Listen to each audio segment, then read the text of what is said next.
if x plus y is equal to 23, xy is equal to 126, then x square plus y square is equal to dash. അപ്പോൾ നമുക്ക് ഇവിടെ ഒരു identity ഉണ്ട്, x plus y whole square is equal to, അതാണ് നമ്മൾ ഉപയോഗിക്കേണ്ട identity. X plus y whole square is equal to x square plus 2xy plus y square എന്നാണ് identity. അപ്പോൾ നമുക്ക് എക്സ് പ്ലസ് വൈ എന്ന് പറഞ്ഞാൽ ഇവിടെ 23 തന്നിട്ടുണ്ട്. 23 whole square is equal to x square plus y square നമുക്ക് അടുത്തടുത്ത് എഴുതാം. പ്ലസ് 2 ഇൻറ്റു എക്സ് വൈ ഇവിടെ തന്നിട്ടുണ്ട് 126.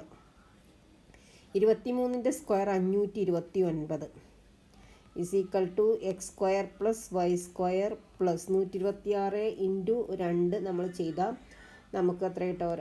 2 12 ബാലൻസ് 24 5 1 2 252 കിട്ടി.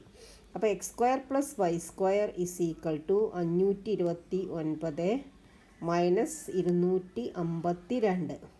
9 minus 2 7, 12 minus 5 7, 4 minus 2 2, 277. Answer is option C, 277. Okay. If you like this video, please like, share and subscribe. Thank you.